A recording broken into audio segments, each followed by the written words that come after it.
एक छोटे से गांव में रोहन नाम का एक लड़का रहता था। रोहन की उम्र सिर्फ 7 साल थी, लेकिन उसकी हिम्मत और जिज्ञासा बड़ी थी। उसके घर के पीछे एक बड़ा बगीचा था, जिसमें तरह तरह के फूल और पेड़ थे। रोहन का सबसे अच्छा दोस्त उसका कुत्ता टोबी था। टोबी सुनहरी फर वाला, छोटा और बहुत ही चंचल कुत्ता था। हर सुबह रोहन टोबी के साथ बगीचे में खेलता। वे दोनों पत्थरों पर कूदते, पत्तों में छिपते और तितलियों का पीछा करते। एक दिन रोहन ने बगीचे में कुछ अजीब देखा। एक छोटी सी झील, जो पहले कभी वहां नहीं थी, अचानक दिख गई। झील का पानी नीला और चमकदार था, जैसे आसमान का टुकड़ा जमीन पर गिर गया हो। रोहन ने टोबी से कहा, चलो टोबी, देखना चाहिए ये क्या है। टोबी अपनी छोटी पूंछ हिलाते हुए रोहन के पीछे पीछे दौड़ा। जैसे ही वे झील के पास पहुंचे, पानी में से हल्की सी रोशनी निकलने लगी। रोहन ने झील के किनारे झांका और वहां देखा एक छोटा सा जादुई कछुआ। कछुए ने रोहन और टोबी को देखकर कहा, स्वागत है रोहन और टोबी। रोहन ने हैरानी से पूछा, तुम हमसे बात कर सकते हो? कछुआ हंसते हुए बोला, हाँ, यह जादुई झील है, यहाँ सब कुछ बोल सकता है। टोबी ने भी खुशी से भौंकते हुए कहा, भौं भौं। कछुए ने कहा, अगर तुम चाहो, मैं तुम्हें जादुई जंगल दिखा सकता हूँ। रोहन और टोबी दोनों बहुत उत्साहित हो गए। कछुए ने कहा, लेकिन ध्यान रहे, जंगल में रास्ता कभी कभी बदल जाता है। रोहन ने हिम्मत से कहा, कोई बात नहीं, हम तैयार हैं। कछुए ने एक छोटी सी शीशे जैसी चीज दिखाई, जो झिलमिलाती थी। इसे पकड़ो, यह तुम्हें रास्ता दिखाएगी, कछुए ने कहा।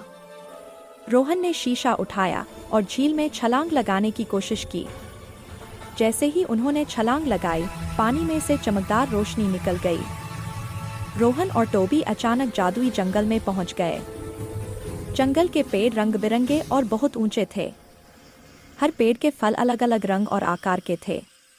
कुछ पेड़ों पर तितलियों के बजाय छोटे चमकदार रोबोट उड़ रहे थे। रोहन ने कहा, टोबी, क्या तुमने कभी ऐसा देखा? टोबी ने खुशी से झपकते हुए कहा, भौं भौं। जंगल में चलते चलते वे एक छोटी नदियों के पास पहुंचे। नदी का पानी गुलाबी और चमकीला था। नदी के किनारे छोटे छोटे जीव खेल रहे थे, जो रोशनी छोड़ते थे। रोहन ने कहा, वाह, यह तो सपना जैसा है। टोबी ने उन जीवों का पीछा किया और खेल में मस्ती करने लगा। जंगल में अचानक एक आवाज आई, कौन मेरे जंगल में आया? रोहन और टोबी डर गए, लेकिन कछुआ सामने आ गया। डरना मत, ये जंगल का रक्षक है, कछुआ बोला। एक बड़ा, प्यारा और रंग बिरंगा ड्रैगन आया। ड्रैगन ने कहा, मैं जंगल का रक्षक हूँ। तुम दोस्त हो या शरारती? रोहन ने झुककर कहा, हम दोस्त हैं, हम बस खेलना चाहते हैं। ड्रैगन मुस्कराया, ठीक है, अगर तुम मेरी पहेली सुलझा सकते हो, तो तुम जादुई फल ले सकते हो। रोहन ने उत्साहित होकर कहा, हम कोशिश करेंगे। ड्रैगन ने कहा, मैं 4 चीजें लेता हूँ, हवा, पानी, धूप और चांद की रोशनी। बताओ, मैं कौन हूँ? रोहन ने सोचा और टोबी को देखा। टोबी ने भौंका और रोहन को एक विचार आया। तुम तो समय हो जो सब चीजें लेता है, रोहन ने जवाब दिया। ड्रैगन ने हंसते हुए कहा, सही जवाब, तुम सच में समझदार हो। ड्रैगन ने जादुई फल दिया, जो खाओ तो उड़ने की शक्ति देता था। रोहन और टोबी ने फल खाया और दोनों उड़ने लगे। वे पेड़ों के ऊपर से गुजरते हुए झील तक पहुंचे। झील पर उतरते ही रोशनी धीरे धीरे कम होने लगी। रोहन ने कहा, यह जगह बहुत ही अद्भुत है, टोबी।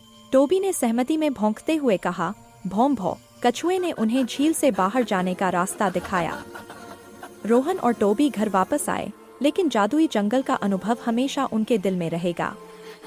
अब रोहन हर सुबह टोबी के साथ खेलते समय सोचता, शायद आज फिर से जादुई जंगल बुलाए। टोबी हमेशा रोहन के साथ तैयार रहता और दोनों नई नई खोज के लिए उत्साहित रहते। गांव वाले कभी नहीं जानते थे कि उनके छोटे से बगीचे के पीछे एक पूरा जादुई जंगल छुपा है। लेकिन रोहन और टोबी जानते थे कि साहस, दोस्ती और जिज्ञासा से हर दिन नई कहानी बन सकती है।